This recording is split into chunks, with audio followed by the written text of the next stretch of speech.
बिहार की राजनीति में जहां एक तरफ कांग्रेस राजद के साथ मिलकर लोकसभा चुनाव में एनडीए को पछाड़ने की तैयारी में लगी है, तो वहीं दूसरी ओर अब बिहार के मूल निवासी और तमिलनाडु के पूर्व डीजीपी करुणा सागर ने भी इस नाजुक हालात में कांग्रेस का दामन थाम लिया है। इसी सिलसिले में हमारी संवाददाता सौम्या मिश्रा ने करुणा सागर के साथ खास बातचीत की।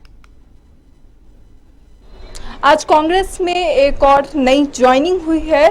बिहार से बिलोंग करने वाले करुणा सागर जी, जो कि तमिलनाडु से डीजीपी रह चुके हैं, उन्होंने आज कांग्रेस का दामन थामा है। ऐसे में लगातार जिस तरीके से कांग्रेस का लोग साथ छोड़ रहे हैं पुराने नेता, ऐसे में नए कार्यकर्ताओं का जुड़ना किस तरीके से देखते हैं सर आप?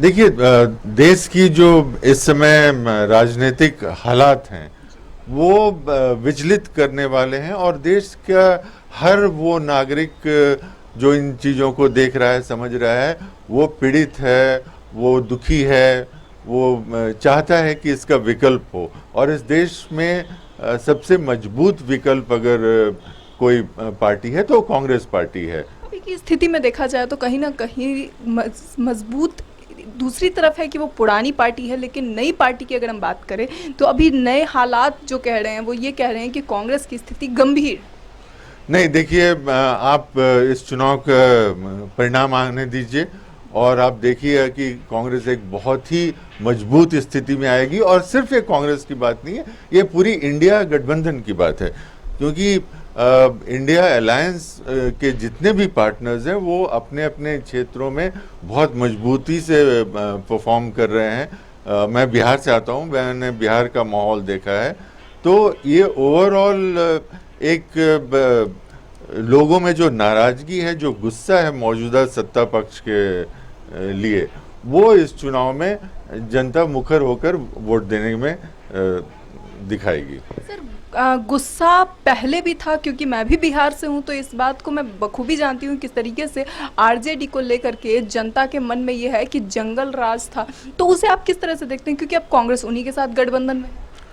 देखिए, आप पिछले 17 महीने में जब आरजेडी और कांग्रेस सरकार में रही, आप इस काल को देखिए। इस काल को बिहार के युवा एक बहुत ही महत्वपूर्ण काल समझते हैं, क्योंकि इसमें शिक्षा के क्षेत्र में, टूरिज्म के क्षेत्र में, स्पोर्ट्स के क्षेत्र में, रोजगार के क्षेत्र में और इंडस्ट्री के क्षेत्र में पहली बार वहाँ पर पॉलिसीज बनी, पहली बार उसका कार्यान्वयन हुआ और 5 लाख से ज़्यादा युवाओं को नौकरी दी गई और लाखों नौकरियां सृजित की गई जो पाइपलाइन में थी और जो आगे के समय में नौकरियां युवाओं को मिलेंगी। सर, बिहार की राजनीति की अगर हम बात करें तो अभी मनीष कश्यप ने बीजेपी ज्वाइन की है, उसे आप किस तरह से देखते हैं?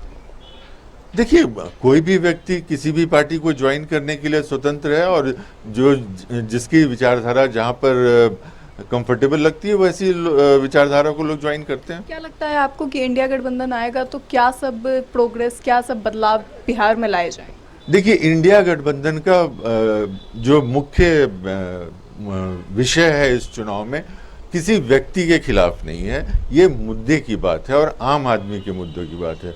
तो आप कांग्रेस का मैनिफेस्टो देख लीजिए, बाकी जो इंडिया अलायंस के जो पार्टीज हैं उनके भी मैनिफेस्टो को देख लीजिए, तो हर जगह न्याय की बात की गई है, चाहे वो गरीबों के साथ हो, पिछड़ों के साथ हो, दलित के साथ हो, वंचित के साथ हो, महिलाओं के साथ हो, कमजोर वर्गों के साथ हो।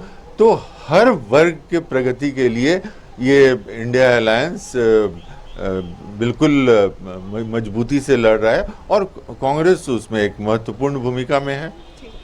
साफ तौर पे जो है आपने सुना किस तरीके से बिहार की राजनीति में जहां एक तरफ आरजेडी के गठबंधन को लेकर के लगातार सवाल उठते हैं कि आरजेडी और कांग्रेस के गठबंधन में एक तरफ पप्पू यादव को कभी साइड कर दिया जाता है तो कभी दूसरी ओर लगातार अब दिल्ली में आम आदमी पार्टी और कांग्रेस के गठबंधन पे सवाल उठ रहे हैं, जहाँ एक तरफ राज्यों में हर राज्य में अलग अलग तरीके से यहाँ पर जो है वो विभिन्न रूप से मनमुटाव नज़र आ रहा है। ऐसे में अब लगातार ज्वाइनिंग भी हो रही है। इस पूरे सिलसिले में अब आज करुणा सागर जी की ज्वाइनिंग हुई है। कैमरा जर्नलिस्ट राधे के साथ मैं सौम्या मिश्रा, A1 TV।